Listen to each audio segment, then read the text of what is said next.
Halo minasan, apa kabar? Di video sebelumnya kita sudah membahas tentang alur cerita anime Pokemon Horizon. Pada kesempatan kali ini saya akan melanjutkan cerita dari series Pokemon ini. Bagaimana kelanjutan dari cerita series Pokemon ini? Langsung saja mari kita bahas.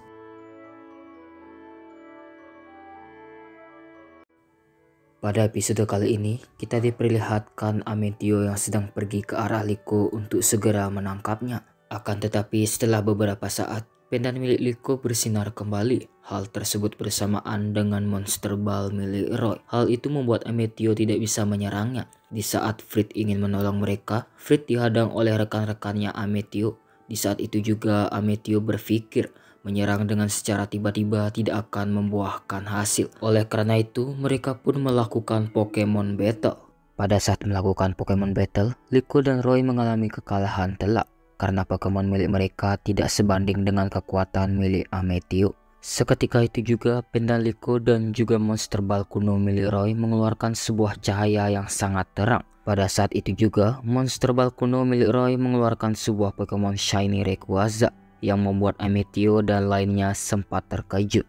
Kebangkitan Rayquaza tidak memihak kepada siapapun. Seketika Rayquaza menyerang secara bertubi-tubi menggunakan move Draco Meteor. Pada saat Rayquaza menyerang, Ametio dan rekan-rekannya membuat sebuah keputusan untuk mundur dari pertarungan untuk sementara waktu.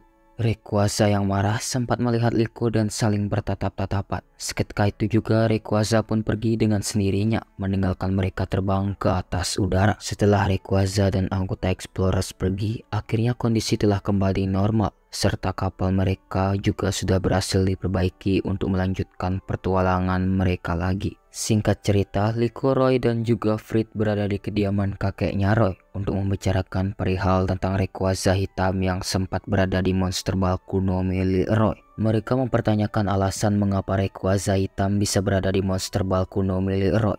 Kakek Roy juga tidak mengetahui hal itu karena dia hanya menemukan monster ball kuno pada saat berada di pinggir pantai tanpa adanya sebuah penjelasan. Karena merasa benda itu tidak berguna, akhirnya monster ball itu diberikan kepada Roy. Misteri dari Pokemon ball kuno milik Roy membuat Frit dan Roy bersemangat untuk menyelidikinya. Tak lama kemudian, Frit mendapatkan panggilan dari Molly bahwa Sprigatito dan Fuecoco telah kembali pulih.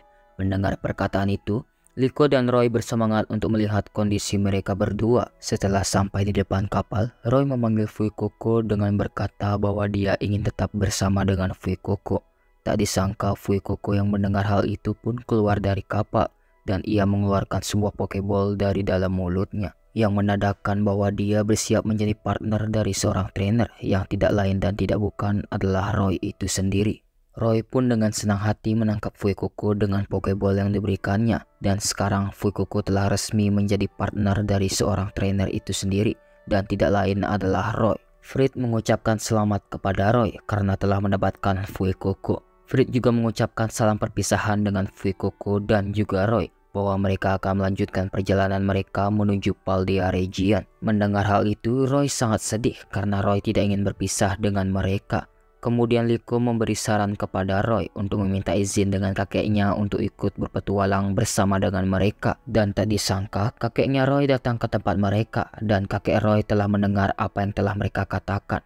Kemudian Roy berkata kepada kakeknya bahwa dia dan Fuecoco ingin berpetualang bersama untuk bisa menjadi petualang kuno yang selalu diceritakan oleh sang kakek. Dengan sangat mudah, kakek Roy mengizinkan Roy untuk pergi berpetualang bersama dengan mereka. Bahkan kakek Roy telah mempersiapkan barang-barang yang diperlukannya untuk berpetualang nanti. Karena kakek Roy sudah mengetahui bahwa Roy ingin sekali berpetualang bersama dengan anggota Rising Four Tacklers. Frit menyampaikan kepada kakeknya Roy untuk tidak khawatir kepada Roy karena dia pasti akan menjaga Roy. Kemudian scene berpindah ke tempat markas besar tim Explorers yang sedang melakukan perkumpulan besar seluruh anggota penting mereka. Di sana hanya terdengar suara dari bos besar mereka yang bernama Gibeon. Ametio menyampaikan seluruh laporannya yang ia dapati dari misi pencurian pendan milik Liko serta memberitahu adanya Rayquaza hitam. Akibat kegagalan Ametio dalam misi tersebut, Misi tersebut akhirnya diambil alih kepada anggota lain bernama Spinal. Sedangkan Ametio akan diistirahatkan terlebih dahulu. Setelah perkumpulan tersebut selesai, Ametio sangat kesal karena misinya telah digantikan oleh orang lain. Namun hal tersebut tidak menghentikan Ametio untuk mengejar Rayquaza hitam untuk mencari kunci dari misteri tersebut. Kemudian scene berpindah dengan Roy yang berlari ke arah Fred. Di sana Roy memberikan mereka bendera yang telah ia temukan di pinggir pantai. Fred yang melihat hal itu pun sangat senang karena bendera tersebut merupakan bendera milik mereka yang sebelumnya terlepas dari akibat badai dan gangguan dari tim Explorers. Dengan sangat senang, Fred memasang bendera itu kembali ke kapal mereka. Lalu perjalanan menuju Paldea Region pun berlanjut.